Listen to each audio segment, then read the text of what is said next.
नमस्कार दोस्तों, स्वागत है आप सभी लोगों का हमारे YouTube channel study with Saurabh ji पे। दोस्तों शुरू करते हैं आज की क्लास और देखते हैं फर्स्ट क्वेश्चन क्या है। पहला क्वेश्चन है कि एक चतुर्भुज के तीन अंतःकोणों का योग 110 डिग्री, 50 डिग्री, 70 डिग्री है। चौथे कोण का मान बताइए। देखिए, चतुर्भुज में चार भुजाएं होती हैं। चार भुजाओं से एक बंद आकृति का निर्माण होता है जिसे हम लोग चतुर्भुज बोलते हैं। ठीक है, तो चतुर्भुज की चार अंतःकोण भी होंगे। देखिए, अंतःकोण अंदर के जितने कोण होंगे ये क्या कहलाएंगे, अंतःकोण। और बाह्य कोण क्या होता है, ये आपका बाह्य कोण है। ठीक है, तो अब देखिए कह रहा है कि हाँ, हमें पता है कि चतुर्भुज के चारों अंतःकोणों का योग कितना होता है, 360 डिग्री होता है। तो अगर हम इन तीन चारों कोणों को योग करें तो वो 360 के बराबर आएगा। तीन कोण दे दिया गया है। पहला कोण दिया गया है 110, दूसरा कोण 50 दिया गया है और तीसरा कोण 70 दिया गया है। तो इनका योग जो होगा 110 degree plus 50 degree plus 70 degree plus x degree बराबर 360 के। ठीक है, तो 110 प्लस 50, 150 10 60 कितना हो जाएगा, 160 हो जाएगा। 160 में 70 जोड़ेंगे तो कितना आ जाएगा, 230 हो जाएगा। तो ये टोटल एडिशन इसका कितना आ गया, 230 प्लस एक्स डिग्री बराबर 360 के। तो 360 से अगर हम माइनस करेंगे 230 डिग्री तो आपका आ जाएगा आंसर 130 डिग्री। 130 डिग्री आपका आंसर हो जाएगा। तो चेक करते हैं ऑप्शन में देखिए कुछ गड़बड़ी है, ऑप्शन 130 नहीं आ रहा है। तो आपका आंसर क्या हो जाएगा, 130 डिग्री। ठीक है, आंसर यही आएगा। इसी रूल से हम इसे करेंगे। हो सकता है कहीं टाइपिंग में मिस हो गई हो, तो आंसर आपका 130 डिग्री आएगा। ठीक है, नेक्स्ट क्वेश्चन देखते हैं। नेक्स्ट क्वेश्चन कह रहा है एक मेज को 1960 रुपये में खरीदा गया और 1862 रुपये में बेचा जाए तो कितने प्रतिशत की हानि होगी। देखिए, खरीदने वाले मूल्य को क्या बोलते हैं, क्रय मूल्य, जिसे हम लोग सीपी बोलते हैं, कॉस्ट प्राइस। ठीक है, तो कॉस्ट प्राइस है आपकी 1960 रुपये। ठीक है, जिस मूल्य पर हम किसी वस्तु को बेचते हैं उसे सेलिंग प्राइस बोलते हैं या विक्रय मूल्य बोलते हैं। तो selling price S P equals to कितना है, 1862 रुपये है। ठीक है, तो बोल रहा है अच्छा, जो हानि या लाभ होगा वो हम देखेंगे कहाँ पे, सीपी के अकॉर्डिंग। क्योंकि जो हमारा क्रय मूल्य होगा, जैसे हमने कोई सामान खरीदा, तो जैसे 10 रुपए का खरीदा और हमने उसे 8 रुपए में बेच दिया, तो हमें क्या होगा, हम कहाँ से तुलना करेंगे, हम हमेशा तुलना करेंगे क्रय मूल्य से कि हमने खरीदा उसको कितने में है। खरीदा था हमने 10 में और बेचा हमने 8 का, तो हमें 2 रुपए की क्या हो गई है, हानि हो गई है। ठीक है, तो इसी तरीके से इसको भी हम ऐसे ही सॉल्व करेंगे। खरीदा हमने इसको 1960 रुपये में है और बेचा हमने इसको 1862 रुपये में है। तो सबसे पहले हम इसका अंतर निकाल लेते हैं। तो देखिए, 10 से 2 जाएगा, कितना आ जाएगा, 8। और यहाँ 5 से 15 से 6 जाएगा, 9 आ जाएगा। तो 98 रुपये की क्या हुई है, हानि हुई है आपको। 98 रुपये की जब हानि हुई है तो किस पे हानि हुई है, जैसा कि मैंने अभी अभी आपको बताया कि वो हानि हुई है किस पर, 1960 रुपये पर। क्योंकि कोई भी चीज़ की तुलना कब करते हैं, उसके क्रय मूल्य से करते हैं। और इसको प्रतिशत में बदलने के लिए 100 से गुणा करना पड़ता है। 0 से एक 0 कैंसिल हो जाएगा। 2 पंचे 10, 2 9 18, 2 अठे 16, 98 से 98 कैंसिल, तो आ गया आपका 5। 5% की क्या हुई है, 5% की आपको हानि हुई है।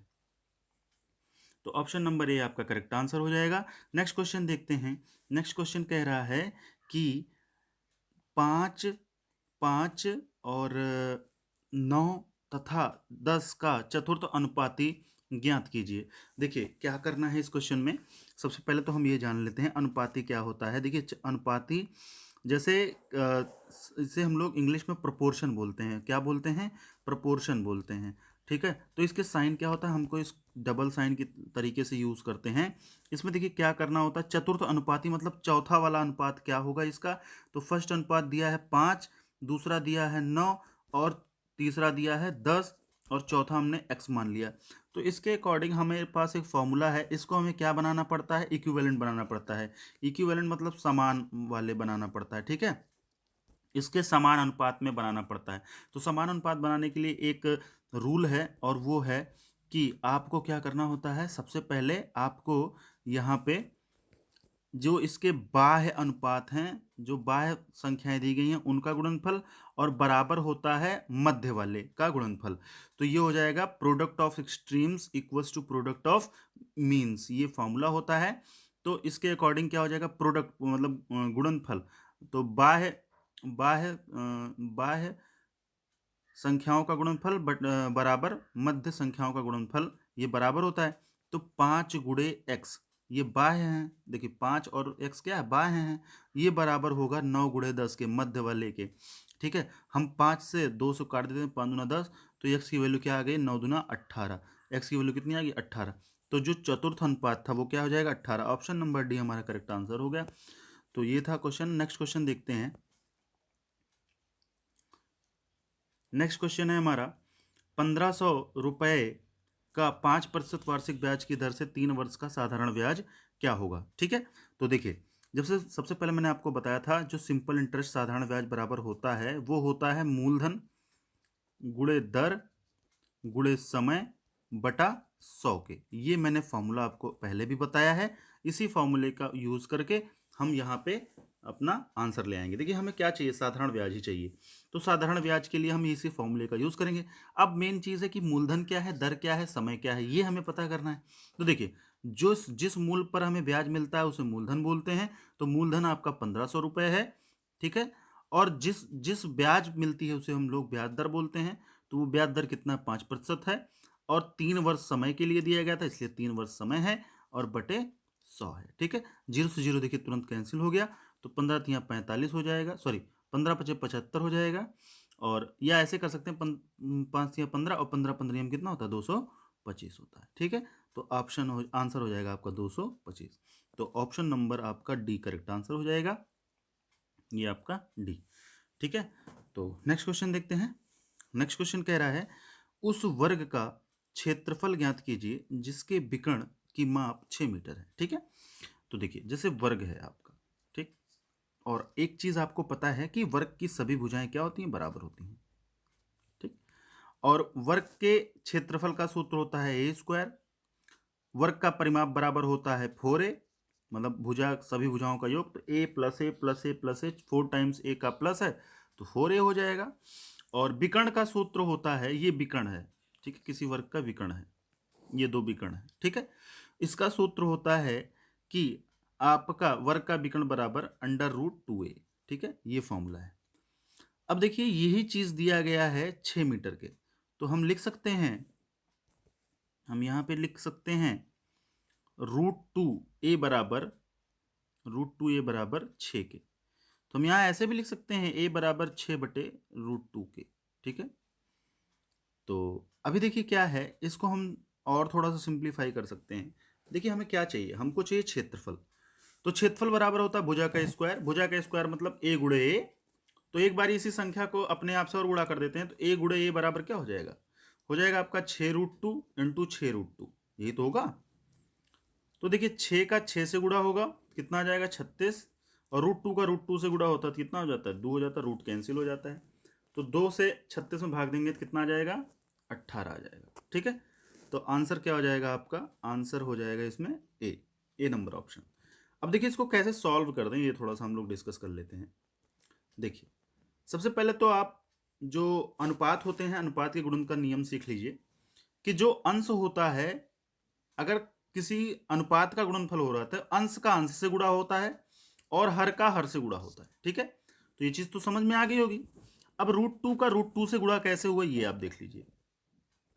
जैसे कि √2 है, √2 को आप ऐसे भी लिख सकते हो 2 की पावर 1/2, ठीक है ना, क्योंकि 2 की पावर 1/2 लिख सकते हो, गुणा कर रहे हैं 2 की पावर 1/2 से। जैसा कि एक रूल मैंने प्रीवियस में आपको समझाया था कि अगर हमारा बेस सेम है, बेस आपका क्या है, सेम है, एक जैसा है, तो जो उसकी घातें होती हैं वो आपस में गुणा करने पर जुड़ जाती हैं। तो जब घातें जुड़ेंगी तो 1/2 प्लस 1/2, 1/2 1/2 मतलब आधा प्लस आधा 1 होता है, तो 2 की घातें 1 हो जाएगा, और 2 की घातें 1 का मतलब क्या हो जाएगा, 2 हो जाएगा। तो इसी तरीके से मैंने वो जो आपको बताया अभी कि √2 से √2 गुणा होने पर रूट कैंसिल हो जाता है, वो लॉजिक उसके पीछे का यही है। ठीक है, आई होप आप समझ गए होंगे। अगर कोई भी डाउट रह जाती है तो आप कमेंट बॉक्स में कमेंट कर सकते हैं। तो नेक्स्ट क्वेश्चन देखते हैं। नेक्स्ट क्वेश्चन बोल रहा है कि आस्था और संस्कार की आयु का अनुपात 5:3 है, इनकी आयु का योग 24 वर्ष है, तो दोनों की आयु का अंतर ज्ञात कीजिए। ठीक है, दो व्यक्ति हैं, आस्था और संस्कार। तो आस्था देखिए क्या कर रही हैं, आस्था और संस्कार का एज का अनुपात दिया गया है, कितना दिया गया है, दिया गया है 5:3। ठीक है। फिर यहाँ दिया गया है कि उनकी आयु का योग 24 है। उनकी आयु का योग 24 है, मतलब जो योग है वो दिया गया है 24। ठीक है। देखिए एक बात रेशियो वाले फॉर्मूले में, अनुपात वाले में, ये चीज़ आप बहुत अच्छे से नोट कर लीजिएगा कि जैसा हमारा अनुपात होगा, ठीक है, जैसा हमारा ये इक्वेशन दिया रहेगा उसी तरीके से अनुपात को हम ट्रीट करते हैं। ठीक है। जैसे योग दिया है तो हम इन दोनों का योग निकालकर, इन दोनों का योग निकालकर हम फॉर्मूला ले सकते हैं। या फिर यहाँ पे अगर अंतर दिया होता तो हम क्या करते, इन अनुपात का अंतर निकाल लेते और अंतर निकालकर भी इसे हम सॉल्व कर सकते थे। या इन दोनों का गुणनफल दिया होता तो हम गुणनफल गुणा करके भी निकाल सकते थे। तो अनुपात वाले की बात, यही एक बात खासियत रहती है कि जैसा हमारा स्टेटमेंट दिया रहता है उसी के अकॉर्डिंग हम अनुपात को ट्रीट करते हैं। ठीक है ना। तो इसमें दिया हुआ है योग, तो योग के अकॉर्डिंग हम इसे सॉल्व करेंगे। तो योग कितना दिया है, 24 दिया है। तो हम ये कह सकते हैं कि उनके आयु का योग, अगर पहले वाले संस्कार का आस्था का आयु 5x है और संस्कार का योग क्या है, 3x है, तो इन दोनों के आयु का योग कितना दिया गया, 24 दिया गया। ठीक ना, यही तो हुआ। तो 5x प्लस 3x बराबर कितना हो गया, 8x। ठीक है। तो 8x बराबर क्या हो जाएगा, 24 के। ठीक है ना। अब देखिए x के साथ 8 का गुणनफल हो रहा है तो अपोजिट साइड में जाएगा तो वो क्या करेगा, भाग करेगा। ठीक ना। तो ये हो जाएगा, x की वैल्यू हो जाएगी आपकी 24/8। ठीक ना। 24/8 का मतलब हो गया कि 8 को जब 24 को जब 8 से भाग दोगे तो 8 3 24, तो x की वैल्यू आ जाएगी 3। देखिए अभी आंसर नहीं आया आपका, अभी तो वैल्यू आई है x की वैल्यू 3 आई है। तो हमारे पास जैसा कि संस्कार की आयु 5x थी और आस्था की आयु 5x थी और संस्कार की कितनी थी, 3x थी। तो x की वैल्यू 3 आई है, इसका मतलब आप लिख सकते हो 5 इंटू 3 और संस्कार की लिख सकते हो 3 इंटू 3।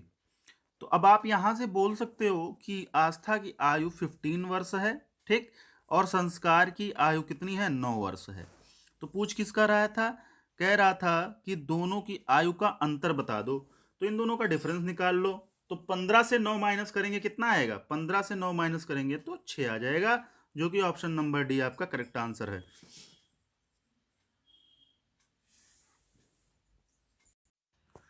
तो ऑप्शन नंबर डी आपका करेक्ट आंसर है। नेक्स्ट क्वेश्चन देखते हैं।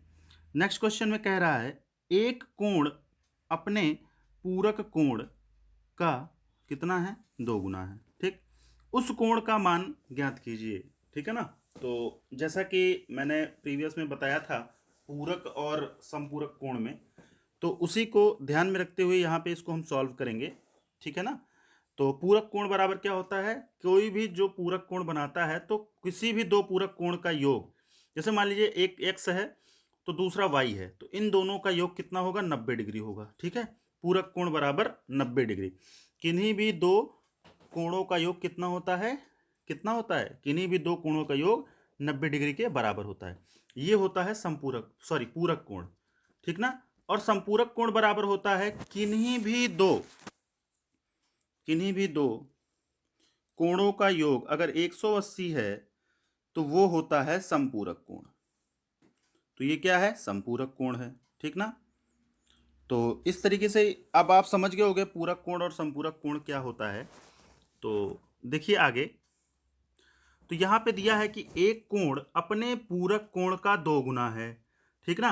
अगर हमने एक कोण x मान लिया, ठीक ना, और उसका पूरक कोण कितना है, कह रहा है 2 गुना है, तो दूसरा क्या हो जाएगा, जो पूरक कोण होगा वो 2x होगा और ये बराबर किसके होगा, 90 माइनस एक्स के। क्योंकि यही तो मैंने अभी भी समझाया आपको कि जो होता है दोनों कोण का योग कितना होता है, दोनों कोणों का योग 90 अंश होता है। अगर आपने एक कोण को माना है x तो दूसरा कोण ऑलरेडी 90 माइनस एक्स हो जाएगा और ये क्या है, दुगना है पूरक कोण का। तो आप इसे लिख सकते हो कि 2x बराबर 90 माइनस एक्स, तो ये माइनस एक्स क्या आ जाएगा, इस तरफ आ जाएगा। तो आप इसे लिख सकते हो 2x plus x equals to 90 degree. लिख सकते हो कि नहीं लिख सकते। तो ये हो जाएगा 2x प्लस एक्स कितना हो जाएगा, 3x। तो 3x बराबर 90 डिग्री। तो अब देखिए x की वैल्यू क्या होगी, x की वैल्यू होगी 90। ठीक है ना। 90/3, 3 3 जा 9 और 0 आ जाएगा, तो 30 डिग्री आ जाएगा आंसर। 30 डिग्री आपका x की वैल्यू आ जाएगी।